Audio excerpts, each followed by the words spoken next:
आप जिस तरह आज अमित शाह जी का भी दौरा था जम्मू में, क्या अपील करेंगे? देखिए, मैं Rajendra Singh Taj, member PH employees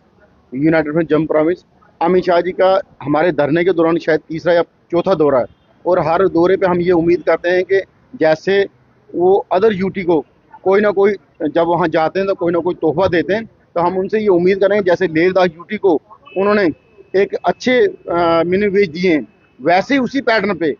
या दिल्ली यूटी के पैटर्न पे हमें मिनी वेज की एक घोषणा अपनी तरफ से वो कर सकते हैं, क्योंकि कोई भी यूटी हो, यूटी के सर्व सर्वा जो है होम मिनिस्टर साहब भी होते हैं। तो हमारी आपके माध्यम से उनको अपील भी रहेगी कि हम लोग आपके अपन लोग हैं, अगर माननीय प्रधानमंत्री जी बाहरले देशों को आर्थिक मदद के नाम पे हजारों पे करोड़ों पे दे सकते हैं, तो हम अपने आप को अपने लोग हैं एक वन टाइम पैकेज बना के इस समस्या को जड़ से खत्म किया जाए। क्योंकि 2013 में जब माननीय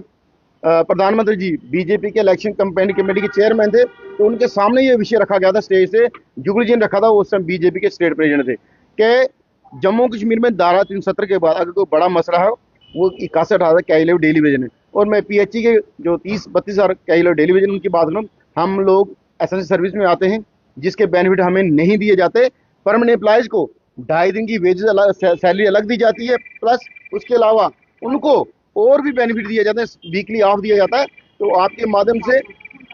यूटी एडमिनिस्ट्रेशन उमर साहब को भी ये अपील है कि असेंबली में ही वेज इनहांस या मिनी वेज की घोषणा की जाए। पिछले दिनों हमारी पीएचई जल शक्ति मंत्री जावेद राणा साहब दूसरी मीटिंग हुई थी, उन्होंने ये हमें आश्वासन दिया था कि हम लोग इसी महीने आपकी एक जो किस्त है जो पेंडिंग की वो रिलीज कर देंगे, और बाकी जो वेज इनहांस जिसको मिनिमम वेज भी कहा जाता है उस पर भी सरकार काम कर रही है। हमारे मिनिस्टर सेक्रेटरी साहब से मीटिंग हुई थी, इसलिए हम इसको पूरा फॉलोअप कर रहे हैं। आज हम ना जिंदाबाद मुर्दाबाद के चक्कर में नहीं है, आज हम अपने ऑफिस में ही प्रोटेस्ट कर रहे हैं। जो हमारे जायज आके हैं 22 जून 22 से उसको लगातार फॉलोअप कर रहे हैं, और सरकार अगर को आना नहीं करेगी तो मजबूरी में हम फिर तैयार हैं। आगे आपको तो मई और जून का जो महीना होता है वो पीएचई वालों के लिए कोई भी अपनी मांग मनवाने के लिए बेहतर जो टाइम होता है, इसलिए आपके माध्यम से उमर साहब से अपील,